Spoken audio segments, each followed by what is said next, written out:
நம்ம எல்லா மாநிலங்கள்லேயும் இது மாதிரி மாநில அளவில் பைடெக் நடந்து வருது. அகில பாரத பைடெக் வந்து பிரயாக்ராஜில் கும்பமேளாவில் நடந்தது.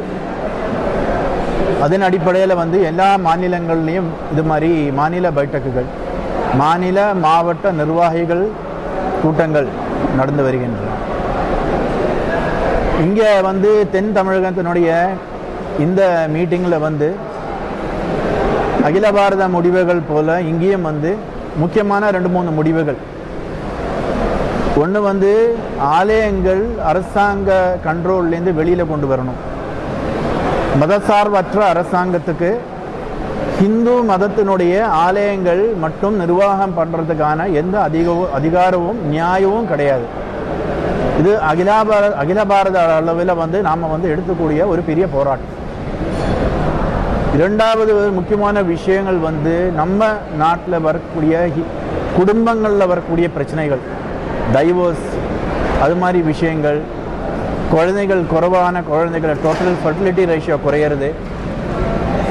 இன்றைக்கு வந்து இந்துக்களினுடைய ஃபர்டிலிட்டி ரேஷியோ 1.8% குறைஞ்சிருக்கு. இது வந்து நம்ம நாட்டினுடைய எதிர்காலத்துக்கு பெரிய சவால். அதனால் நாங்கள் வந்து எல்லாரும் வந்து ஒரு கணவன் மனைவிக்கு குறைந்தது 3 குழந்தைகள் வேணும். அது நாங்கள் வந்து எல்லா முழு இந்து சமாஜத்தையும் நாங்கள் வந்து சொல்லுறோம்.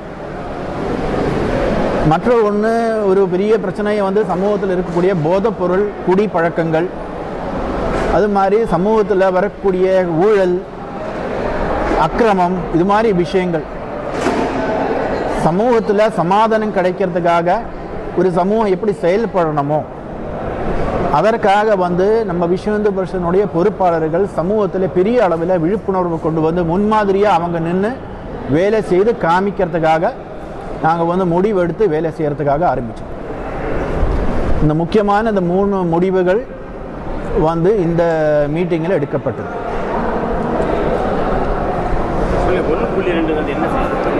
டோட்டல் ஃபர்டிலிட்டி ரேஷியோ சொல்லுவாங்க. ஒரு கணவன் மனைவிக்கு 2 பேருக்கு வந்து 2.2 குழந்தைகள் இருக்க வேண்டும். அதாவது 10 கணவன் மனைவி, 10 ஃபேமிலி, அவங்கள வந்து 22 குழந்தைகள் குறைந்தது இல்லைன்னா அந்த சமூகம் அழியும் 100 வருஷத்தில். ரீப்ளேஸ்மெண்ட் ரேஷியோங்கிறது 2.2. ஆனால் இன்றைக்கி வந்து நம்ம நாட்டில் ரொம்ப குறைஞ்சி விட்டது. அது மாதிரி தமிழ்நாட்டில் இன்னும் குறைஞ்சி விட்டது, 1.6 நிற்கிறது.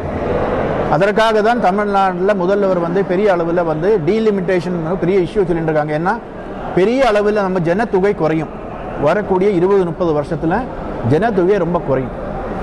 இது மாதிரி பாரதத்தில் எல்லா இடத்துலையும் இது மாதிரி நடக்கிறது. விசேஷமாக ஹிந்து சமூகத்தில் ரொம்ப குறையறதுக்கான வாய்ப்பு இருக்கிறது. அதற்காக நாம் வந்து பெரிய அளவில் ஒரு விழிப்புணர்வுக்கு நாங்கள் வந்து ஆரம்பிச்சிருக்கோம்.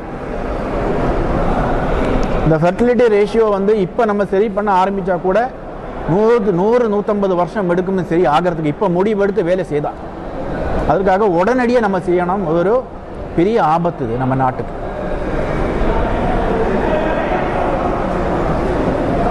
பேரு Venkatesh, all India joint secretary.